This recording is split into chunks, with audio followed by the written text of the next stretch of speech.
भारतीय इतिहास में एक ऐसा दौर था जब छपाई की मशीनें तो थीं, लेकिन कोई अखबार नहीं था। ये कहानी है उस एक सदी की चुप्पी की और उस एक चिंगारी की जिसने सब कुछ बदल कर रख दिया। ये जो पूरी कहानी है ना, ये सीधे सीधे ऐतिहासिक दस्तावेजों से ली गई है।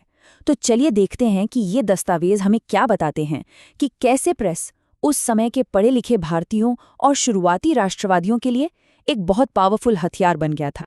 ये सवाल काफी इंटरेस्टिंग है ना? मतलब टेक्नोलॉजी थी, सब कुछ था, फिर भी एक अजीब सा सन्नाटा था।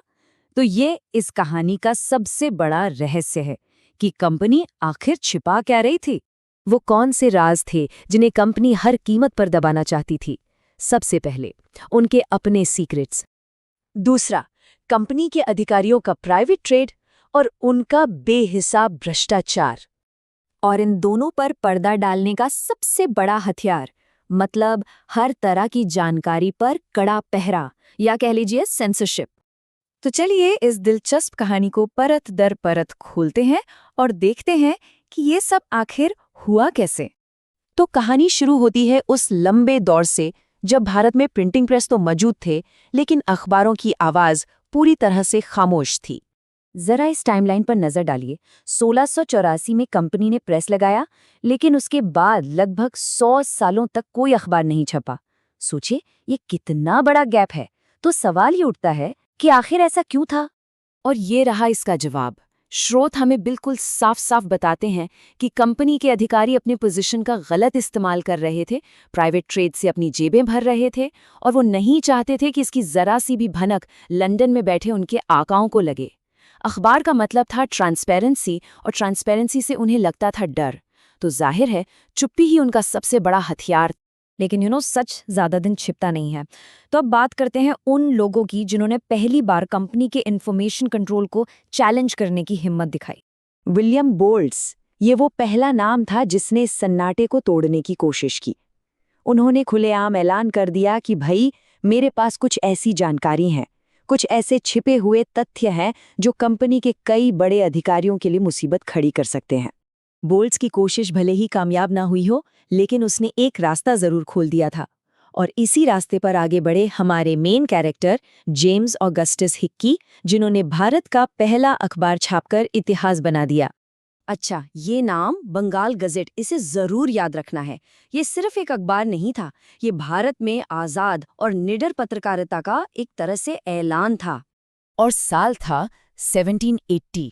ये डेट बहुत इंपॉर्टेंट है क्योंकि इसी साल भारत में प्रेस की आज़ादी की नींव रखी गई थी। ये सिर्फ एक अखबार का जन्म नहीं था, बल्कि एक नए दौर की शुरुआत थी। अब देखिए, हिक्की का काम था तो बहुत हिम्मत वाला, लेकिन पावर को चैलेंज करने की एक कीमत चुकानी पड़ती है। तो अब देखते हैं कि हिक्की को सच बोलने की क्या कीमत चुकानी पड़ी। असल में हिक्की का अखबार सिर्फ विज्ञापन नहीं छाप रहा था, वो सरकार के कामों की, यहाँ तक कि गवर्नर जनरल की भी खुल के आलोचना करता था। और बस यही बात ईस्ट इंडिया कंपनी की सरकार को हजम नहीं हुई। तो हुआ ये कि सिर्फ 2 साल के अंदर 1782 में सरकार ने हिक्की के प्रेस को जब्त कर लिया। भारत के पहले अखबार की आवाज को ताकत के दम पर खामोश कर दिया गया। हिक्की के अखबार को भले ही बंद करवा दिया गया, पर जो चिंगारी उन्होंने लगाई थी ना, वो अब आग बन चुकी थी।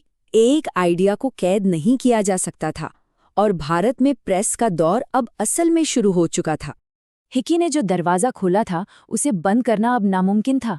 जल्द ही कलकत्ता, मद्रास और बॉम्बे जैसे बड़े शहरों से एक के बाद एक कई अखबार निकलने लगे, जैसे कि the Calcutta Gazette, the Madras Courier और द बॉम्बे हेराल्ड। प्रेस की आवाज़ अब पूरे देश में गूंजने लगी थी। चलिए अब फटाफट से इस पूरी कहानी के जो मेन पॉइंट्स हैं उन्हें रिवाइज कर लेते हैं। ये उन सब के लिए बहुत काम के हैं जो एग्जाम की तैयारी कर रहे हैं। इस स्लाइड का एक स्क्रीनशॉट लेना बहुत काम आ सकता है। इससे मेन इवेंट्स, नाम और तारीखें याद रखने में मदद मिलेगी। पुर्तगालियों का पहला प्रेस, बोल्ट्स की पहली कोशिश, हिक्की का ऐतिहासिक अखबार और फिर उसका अंत। हम लॉजिक लैडर इंस्टीट्यूट की टीम है जो सभी प्रतियोगी परीक्षाओं और स्कूल परीक्षाओं के लिए गुणवत्तापूर्ण अध्ययन सामग्री प्रदान करती है। तो आखिर में बस एक सवाल, हिक्की की आवाज को तो दबा दिया गया, लेकिन क्या उन्होंने एक ऐसे आइडिया को जन्म नहीं दे दिया था जिसे कोई भी साम्राज्य कभी रोक नहीं सकता था? इस पर जरूर सोचिएगा।